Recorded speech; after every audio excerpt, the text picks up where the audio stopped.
Hello, everyone, and welcome to the first xgeeks live stream of the year. We are super happy to be back. I am Beatriz. I am part of the xgeeks team, and I'm just here to say hello.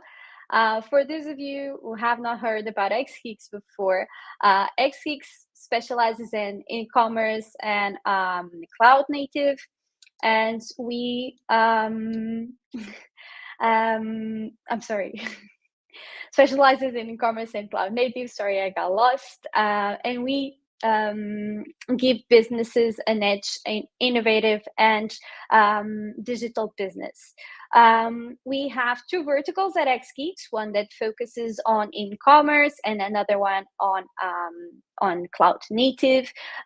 We consider ourselves experts in e-commerce by implementation, from software as a service and in licensing to tailored engineering. And in terms of cloud native, we work with agility and innovation in both hybrid and multi-cloud projects.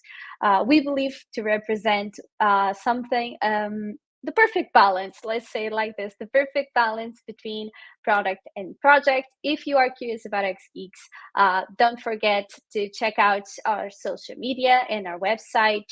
And if you are new to our live streams, don't forget to follow us on LinkedIn and YouTube for also more content. And I guess you guys are not here to also hear me talk for so long. So it is an honor for me to present today Murat, that will be speaking to us today about continuous architecture and software in the age of agility and DevOps. Welcome so much to the stage, Murat, and thank you so much for taking the time to be with us today. No, thanks for the opportunity. Awesome. Murat, I'll leave the stage to you, but for those of you watching, don't forget to leave your comments for Murat during the call, and at the end of the session, we'll go over all the questions that you might have. Murat, the stage is all yours. I will be taking my leave and allowing you to present. Okay, thank you very much. Hello, everyone. My name is Murat Erdar. I am joining you from London. And the topic is continuous architecture, and it's based on basically, I'll try to do a quick 30 minutes, maybe a slightly more on the topic. And we have two books called Continuous Architecture. The first one came out actually maybe 7 years ago, and that was with a co-author, Pierre Pereur, and that laid the foundations of the approach. And then we have a second book that came out a couple of years ago called Continuous Architecture in Practice, where we also added Owen Woods as a third author. And the premise of all the books has really been of making architecture relevant in the world of agile, cloud, and DevOps, right? So I'll touch upon those topics as we go along. So let me just move to the next slide. So agenda, very simple. I'll give some context why we talk about continuous architecture in practice, talk a little bit about the history of software development, etc. I'll cover our core principles. So we have a set of 6 principles that is important in the book. And we'll go back to basics, talk about essential activities. What do we really mean by software architecture, and what are the essential activities you have to perform, or we believe you have to perform, regardless of what you do. I'll then cover about ways of working, some ideas about what software architecture is and what it isn't. We do have a case study which we use quite a lot in the book, but I don't think I'll have time to go into that, but the material is there for you to refer to. So talking about the context, now this is not a very pretty slide, and it's actually from the first book, and it is slightly dated, but it's important to understand, right? When we talk about software architecture, and then just look at technology over the periods. If you look at the slide, you'll see above the top half of the slide is really talking about technology. We go from mainframe to PCs to client server, etc., World Wide Web, cloud.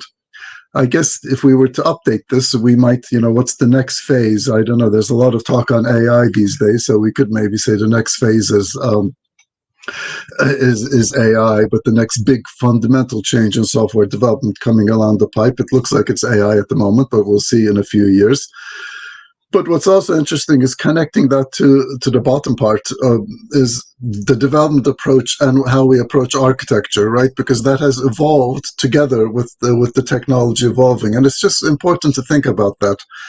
And if you take a step back, I mean, you have things like structured programming, which is 1966, quite a long time ago, which was like a first, approach of structuring your code in such a way, and talks about modules and components and things like that. So some of the things we talk about today has been around for quite a while. At least conceptually, the technology might have changed, but the ideas haven't.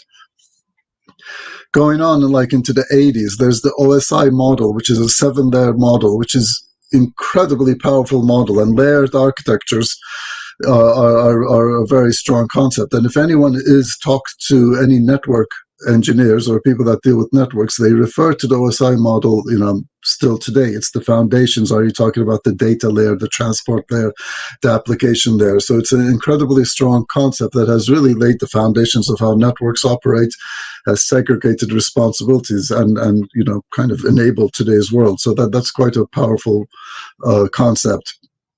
Then I'm not going to cover every topic, so don't worry. But then you come into the mid-90s, and there's an explosion of topics. There's the unified modeling language, the concept of design patterns, the capability maturity model by SEI. All these things came up around the same time, which was when object-oriented development was also coming up. And I could say that's when the models ruled software development, right? It was really, people talked about models and patterns and things like that. It was very powerful. And you could say maybe architecture was very influential as well. Then roll forward, we moved on to the early 2000s with the Agile Manifesto, and that's when cloud started becoming visible, and Agile became very important. And there was a lot of core principles in Agile which are great, but it did say it's doing rather than documenting. Is actually, that's not what they actually say, but that's a good synopsis. And there's a strong belief that Agile is just do it. Like, we don't need architecture anymore, and architecture is kind of historically, it was just some people sitting in an ivory tower telling developers what to do. Now, as developers and teams, we have all the power and ignore architecture, right? So that was, I'm not saying that's what the manifesto said, but that's how lots of people interpreted it. And DevOps is quite important. If you look at when DevOps was first, you saw it coming out in the marketplace, that's, 2008. So that's about, it's been, more than a decade. And there's a vacuum in development approach and architecture in general in that period, except that the SAFe, which is a scaled agile framework, came out in the mid, 2012 onwards, that was trying to bring some rigor back to agile. And I don't think we need big methodologies or anything like that. I'm actually personally against big methodologies, but SAFe has given a comfort zone for some people who want some structure in the agile world. And at the very bottom of this, not the very bottom, the very bottom of the diagram, we have things like concepts of what you might call more enterprise architecture concepts. And the Zachman framework was first one of those coming up, and you have TOGAF developing. So that was the context we did continuous architecture, and right, we believe that you need architecture. I mean, every system actually has an architecture. It's just a matter of, do you consciously evolve the architecture, or do you let it happen? That's quite important, and that's really the core premise of why we have continuous architecture. Before I continue, though, I'd just like to a little synopsis of how we see the 2000s evolving, right? And it's interesting how all these concepts of agile, cloud, and DevOps relate to each other. But logically, maybe not exactly the sequence of how it happened, but if you think about it, is we first said we need to develop software faster. That developed agile. Then there's a problem. Well, you can develop software a lot, but we have an infrastructure bottleneck, right? Because if you have to still deploy servers, buy servers, etc., that took time. Cloud kind of answered that question. Then we said, okay, well, deployment is difficult. We can't manage deployment, then deployment automation became important, continuous delivery, CI/CD pipelines.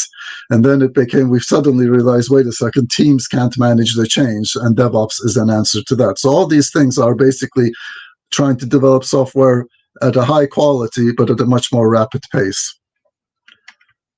So I'll move on to the next slide, which I'll spend very little time on. And because I don't want to talk, but I like this. When the first book came out, we were talking to a publisher and we were trying to bring our concept to light. And even though I don't like using building metaphors for architecture, we still used one.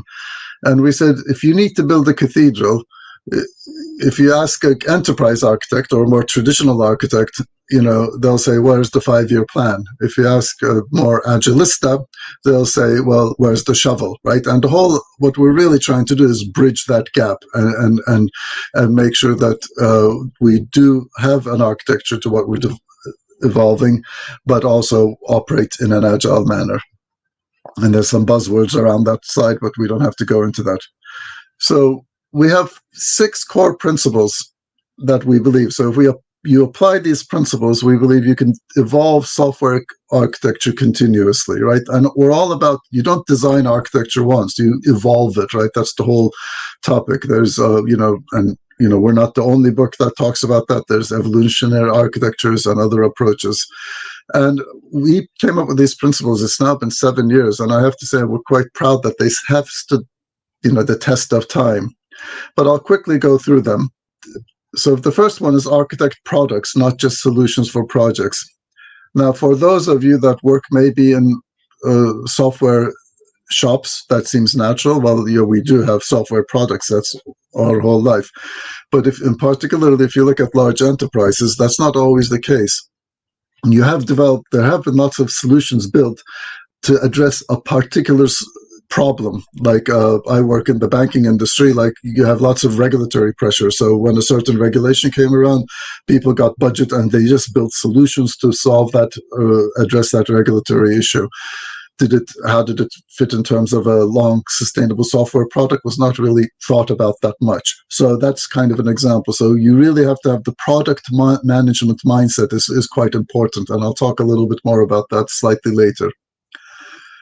The second principle is focus on quality attributes, not on functional requirements. And this is quite important as well. As software developers, and with our customers, we spend quite a lot of time, describing the functional requirements or user stories, and that's a lot of focus. And then we can talk about the different components of our architecture to deal with that. But what makes or breaks an architecture are the quality attributes, or another word for them are the non-functional requirements. So it's quite important that I think as the software industry, we don't spend sufficient time defining quality attributes, nor do we spend sufficient time testing our software against that, especially in a repeatable manner. So I think that's a core principle that we strongly believe in. The third principle is delay design decisions until they are absolutely necessary. Now, that one is, when it first came out, was quite controversial, but it is one of the core agile principles as well, is that make the decision at the last possible moment. It's quite important. And we're not saying don't make design decisions. Actually, our belief is that an architectural decision is the core unit of what a software architect does, or what software architecture is about. Because we also believe that software architecture is about the activities you do and not a particular role or a badge you put on yourself saying, I am a software architect. So decisions are quite important, but you have to make them at the right time. And that's why it's important until they're absolutely necessary. You don't want to make design decisions based on unclear quality attributes, or you don't want to over-engineer your solution because we expect, X 100,000 visitors to a certain site, and you only end up with 10,000. You don't want to over-engineer a solution. You don't want to implement let's say queuing systems or asynchronous mechanisms when they are not required. Go with the simple first and evolve it as you get clarity on your quality attributes. So that's our third principle. The fourth principle is architecture change, which is leverage the power of small. This is basically when you're architecting your system, think about areas that are going to change and separate them from areas that aren't going to change in your, I guess, software product.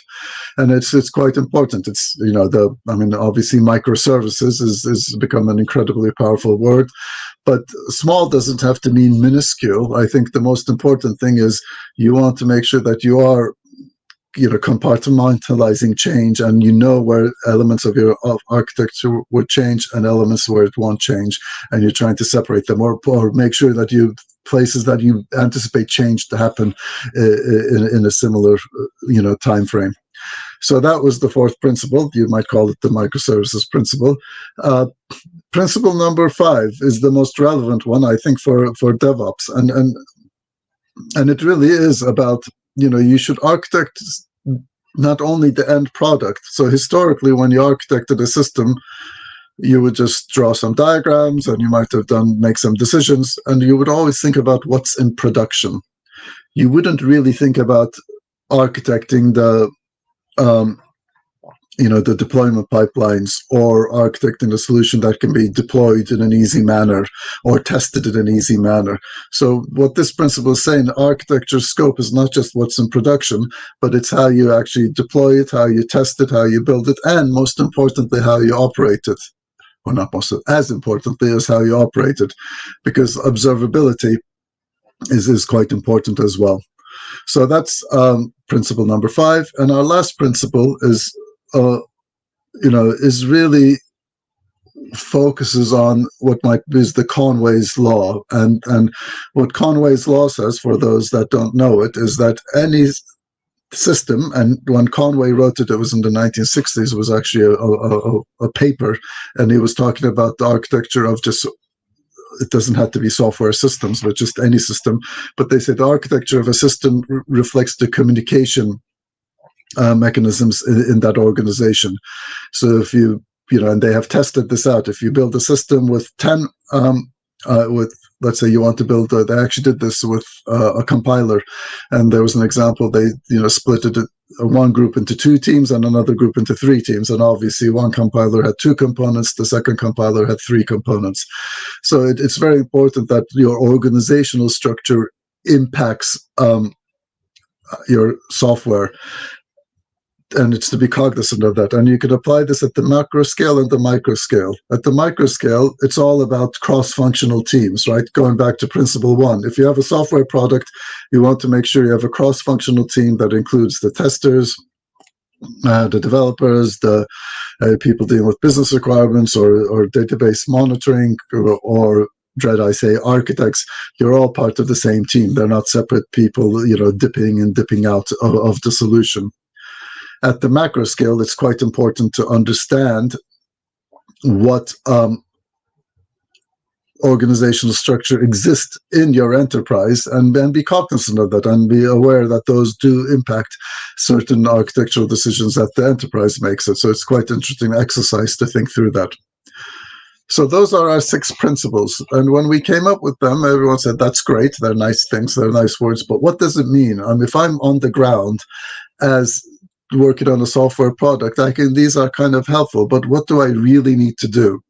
And that's when we came up with what we call the essential activities of continuous architecture. So these are the things that we think should focus on. And I would say there are 3.5 things. The half is the feedback loops, if you want to do that. And the reason I call that a half is it's not an actual artifact, it's something that you do, and it's the core of Agile and DevOps anyway. But looking at this diagram, what we have is a software product running in a production environment, something that is there, that's live, and the whole goal of architecture is to influence that, right? That's the main thing. And you do that through, the most important thing is obviously the architectural decisions. So you make architectural decisions that influence what runs in production. And then you have to make sure you measure them, that those decisions have influenced them the way you want them to do. Architectural, the second important thing is technical debt. Like architectural decisions can add or remove technical debt. You can decide to make certain decisions so that you can go live quickly, and then you can, refactor that out of your application. So keeping track of your technical debt is as important as keeping track of your architectural decisions and knowing what decisions you make. Technical debt also helps you prioritize architectural decisions, because you have to look at your technical debt regularly and your backlog, just like your normal feature backlog. And that's very important. So that's kind of the technical debt architectural decision angle. And then we already talked about quality attributes, non-functional requirements. So you have to make sure that you measure your quality attributes, how your system is performing against them, but also the quality attributes prioritize your architectural decisions. So if you do nothing else, our belief is that minimally you have to explicitly make your decisions, explicitly track your technical debt, take care of quality attributes, and then make sure you have efficient feedback loops so that you can, operate in an effective manner and efficient manner, so you don't have to, find out weeks or months later something worked or didn't work. So that's what we call the essential activities of a continuous architecture. Now that was kind of about the principles and the essential activities. I'll spend a little bit of time talking about what we call the more definition of ways of working and the definition of software architecture. And I'll start this slide and end this slide and start the next slide with the same thing, is that software architecture is a skill, it's not a role. So you don't have to have someone with the badge software architecture. The lead engineers or the team are the ones that make the decisions. And if you have people calling themselves software architects, which we do in my organization, that's fine as well, but that's not a must. They're not a separate breed of people that live somewhere else. They're part of the team. So, the role of the architecture, and I'll go through this relatively quickly, but because this kind of leads to our formal definition of what we mean by software architecture in our books. But starting at the top left-hand side, the responsibility of an architect, and we have written these like it's a role, but I already mentioned it's a skill, not a role, but bear with me while I go through this, is to drive architectural decisions to a conclusion.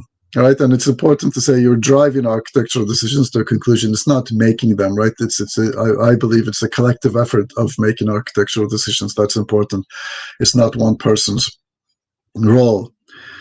The second thing to think about, it's a product focus, right? If you have a product, it enables the architecture to take the long view, and you can focus on the stakeholders. If you don't have a clearly defined software product, it's very difficult to know what you are trying to make sustainable. And for any product, there's three key roles that are important, because the product manager defines the demand, what flows into the product. The delivery manager makes sure that demand can be met and the team can deliver to that demand. And the architect is accountable for a coherent vision and a long-term sustainability of the software product. Then if you kind of jump to the left-hand side of the slide again, we're repeating what we said again. Again, architecture is about influencing what's in production, or what we call the realized architecture, right? So architecture is not about diagrams or all those things. It's about influencing what's in production. Now, diagrams and all those models we might build are important because they're important for communicating and getting a message across, but they're not the end product. The end product is actually the software running in production. So finally, if you go, I can't quite see it from that. Yeah, the architect, the formal definition we said, basically, an architect enables a software product's implementation by driving architectural decisions in a manner that protects the product's conceptual integrity. So that's kind of our definition of software architecture. I'll touch briefly upon the ways of working and in a large enterprise. And I think that's quite important. And this will be probably the final thing I'll touch upon before I stop and get some questions. But if you think about a large enterprise and how architecture should work, and going back to our core premise that architectural decisions are the core unit of software architecture, you can see that a majority of them are made by the development teams. All right, that's quite important. Then you can have, at the very top, you have some enterprise architecture board, someone that are making the big decisions, you might say, but they're more directional. They could be like, these are the 2 or 3 cloud providers we will use, or in the old days, it would have been what database technology to use. We're a Microsoft shop, or we're a Java shop, or we're, there's certain things that are quite important. Or there could be some data-driven principles, like we will make sure that certain data artifacts are managed in a consistent manner, and or the famous Jeff Bezos comment is every component should have an API and it should expose an API. Those are very directional things, but they're few and far between decisions that set the tone. And another way of thinking about them, they're rules. So, and then you can have different, depending on the size of the organization, you can have different boards. It doesn't have to be 2, 3 levels. It can be whatever the organization needs. And the most important thing is, in an enterprise, is to get that two-way flow. One is you have to make sure that the rules flow down to the teams, and it's more difficult than for those that work in large enterprises like I do. The fact that certain key principles or key decisions being made, how that is communicated down to every development team is quite a challenging task, but one that people are, I guess, are quite cognizant of and put a quite good effort into. What's more important is visibility, right? Because you have to make sure that the decisions made on those teams are visible to other teams as well as upwards. And that's where I think is a bigger challenge. Because if you don't have the visibility, then there becomes one is you lose the knowledge, and then there's also a lack of trust. Like, what are those people doing? We're not sure. We don't know what the other teams are doing, or I don't know what those guys are doing. So, visibility enables that trust. And this is just another set of feedback loops, right? So this is quite important. And there's lots of techniques that you can use to implement these things. I mean, we use like Kanban boards to track our architectural decisions. And going back to technical debt, we tag our features and the development teams with technical debt so that they're reviewed regularly by the teams. So the whole idea is that you can implement a lot of these things, and the feedback loops, again, you can implement into your CI/CD pipelines. There's the concept of architectural fitness functions that came out from the evolutionary architecture book, which is quite powerful, that you want to test your architecture and your architecture principles as much as you can. So there's lots of ways of making all these ideas real, but it is quite a significant effort, especially as the enterprise grows, the communication paths are, become more complicated, and putting an effort on to make sure that the rules are understood, but also there's visibility is quite key. So I rattled through. There is a little bit about our case study, but I think that will just drag us down an unnecessary path. So I had promised that the xgeeks people that I'll try to keep it to 30 minutes. I think I did that well. So in summary, we covered the context, the history of software architecture, why we think, where the idea of continuous architecture came. We talked about the 6 principles, and then the essential activities, which is more like, more practical advice on what you can do. And finally, covered up a little bit on ways of working and how to put these into practice.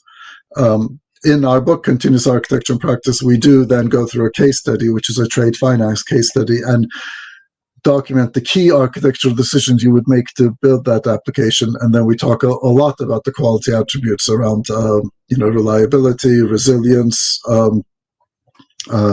performance, scalability, security, etc. So I will stop there and ask for questions.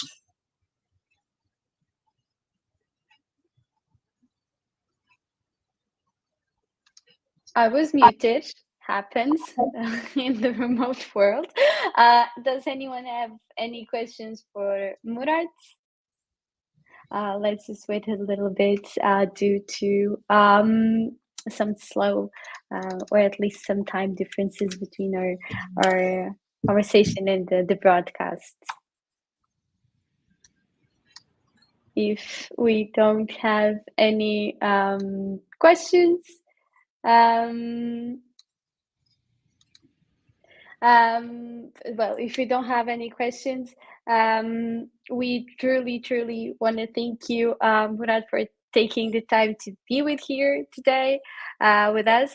And I guess your explanation was so clear that nobody was left with any questions.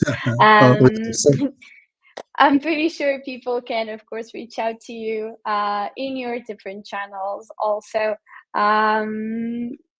So I guess we'll keep an eye on that. So be sure to reach out to Murad if you have any questions. That being said, thank you so much, Murad, once again for taking time of your busy schedule to be with us here today. And well, thank you everyone also at home that took the time to be here with us as well and watch our live stream. To keep everyone posted, we will be having more sessions, especially one next month, so keep an eye on our social media as well, and we'll be telling more details about it as soon as possible, so keep an eye out. And thank you once again, everyone, for coming and for being here today with us. Thank you very much. Bye-bye.